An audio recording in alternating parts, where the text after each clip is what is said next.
Hey everybody, Mah-Dry-Bread here. I love giving myself way too much work.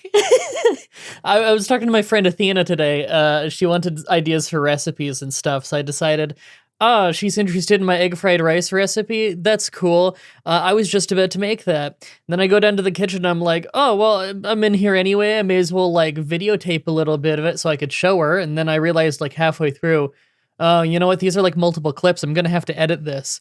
And then by the end, I decided, hey, if I'm gonna be over here editing this anyway, then I may as well throw it on YouTube.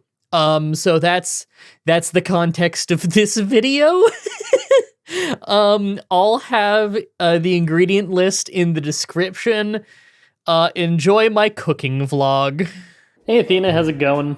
So I'm making the egg fried rice, and I decided that I would record some of the process so that you can see how easy it is. But I am a horrible phone pilot, so we'll see how this goes. We've got the pan here, it's already heating up. I've got it heating up just a tick before medium because my stove tends to run a little bit hot. I already have all of my stuff here. A little bit further back. I have all my stuff here. We have our rice, the pepper. I gotta like mash up the rice and the things still. We have our cup of egg, which I have not yet, whisked that up with the fork, but I will in a second. We have peas here, which I have on some water thawing. In fact, that's already thawed. It only takes like a minute. So, I have some bean sprouts. They're a little bit wilty. This is kind of the last day for them. Not required, but I think bean sprouts are delicious. I have some Tabasco, which I really like having at the end, but it's not required, and some soy sauce. Now you'll notice I typed soya sauce. That's because half these bottles say soya sauce, and I can't tell the difference. I don't know if they're the same thing or not, but both are delicious, and I use them interchangeably. Cebu, do you have to be on the toaster? So I just threw the rice on. It's pretty normal that because you chill the rice overnight, that it'll be a little bit kind of stuck together in these little clumps, as you can see. And this is after I already kind of mashed it up a bunch in the rice container, whatever you want to call it, itself. So just go ahead and, break it up a little bit more. Some of these chunks will just fall apart as it cooks, so don't worry about being super, super strict about it. But now, once you have it on the pan and broken up to however you like, it's a great time to throw on all of your veggies. Like that. There we go. I can just go ahead and mix all that in. And then right after this, I'm gonna do my soy sauce. Man, I cannot pilot a camera to save my life. Maybe I should have used my Canon camera for this.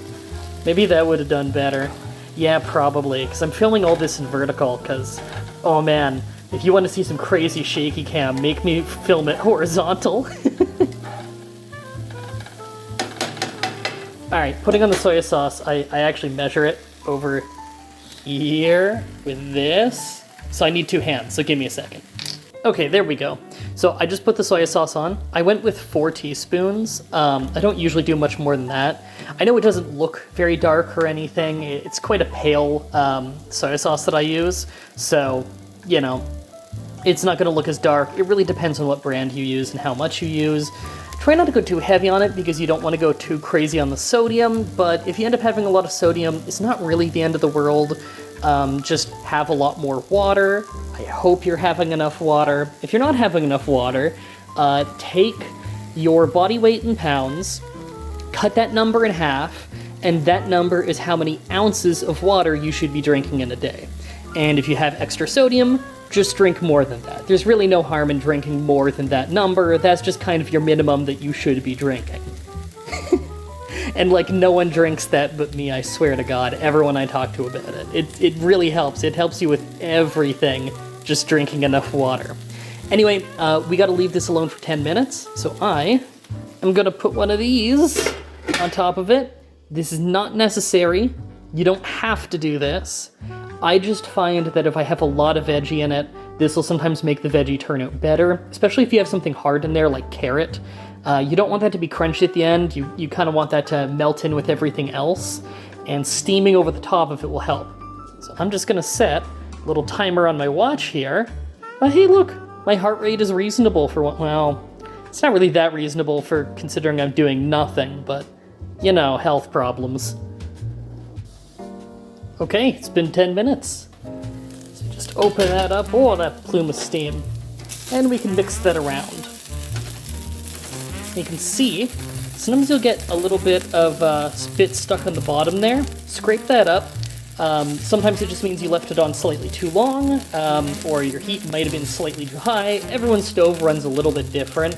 But I'm just gonna stir this up, put the lid back on, and then we're gonna do another 10 minutes. All right, so we've cooked this for the full 20 minutes now. So what I'm doing is I'm just clearing a bunch of room on the pan. It's pretty easy to do this if you're just cooking for yourself, like I am today. But if you're cooking for a big group of people, it might be a little bit harder. You don't need to clear every last little bit or anything. I just want to clear a decent little bit of the pan so that we can throw the egg on. So we're pouring egg on. There we go. And basically we're just making scrambled eggs with this. Now's a good time to throw pepper on. If you're gonna throw pepper on, I'm not used to doing all this one-handed, and I want to look at all of it in real life rather than through my phone. But then whenever I do that, I end up pointing away with my phone, because I am not a phone pilot. So you just give this like 10-15 seconds to cook on the pan just a little bit. And then once it's cooked on the pan a little bit, you just move it around a bit, and you'll see the bottom layer has cooked up a little bit, and you have some kind of scrambled egg bits. Then you leave it alone for another 10-15 seconds. And then you just stir at it again, you know? That's how you scramble eggs, if you've never scrambled eggs before. I have no idea if you have or haven't. You probably have, but no reason not to show it, right? It's one of the steps. But you can see, like, already, we're getting a lot less liquidy bits. Still have some, but, you know. This whole part of the process only takes the last 2 minutes or something. Once we have all this egg cooked up, which it's almost done already, then all we do is we kind of do that a little bit, break it up into a lot of little bits, little bite-sized bits of egg, and then we mix it in with all of the rest of our rice. There we go. Feels so weird to not having my hand on the handle of the pan while I do this. It's not easy to one-arm this. Maybe next time I do one of these, I'll go get my tripod and use like a real big boy camera, you know? I'll use like my Canon or something. I have 2 cameras. I have a nice Sony one that I use as a webcam, and then I have like a Canon camera that I use as my mobile one. Maybe I should have picked to use that? I thought this would be a quick and easy thing. Anyway, this is done. I'm gonna go serve it. Would you look at that big, delicious pile of food? So, it's done. You can eat it now, but personally, I like to spice it up with a little bit of Tabasco. I'm gonna put a bunch of Tabasco on that. And if that seemed like it was too much Tabasco, it's because, have you ever heard how nasally my voice is before? Yeah, it's because I have like terrible sinus problems, just genetically. I've got like bones in my sinuses that make them really small, so I can barely taste. So spicy stuff is really nice when you can when you can barely taste and barely breathe on a daily basis.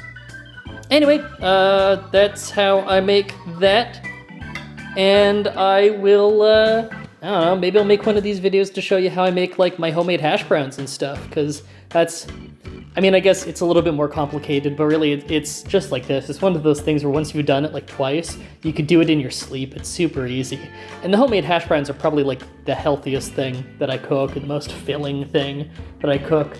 Those are delicious. It's got bocconcini and like potato that you bake up and cut yourself, and salt and pepper and egg and spinach and broccoli and sometimes cauliflower. Oh, it's so good. Anyway, I'm absolutely starving, and this plate of food is right in front of me. So I'm gonna eat this while I edit this video and send it to you. I don't know why I created all this extra work for myself today. I hope you're having a nice day, Athena. Until next time. I almost did my sign off. It doesn't matter. Maybe, you know what? Why don't I make this a video on the channel? F it. Why not?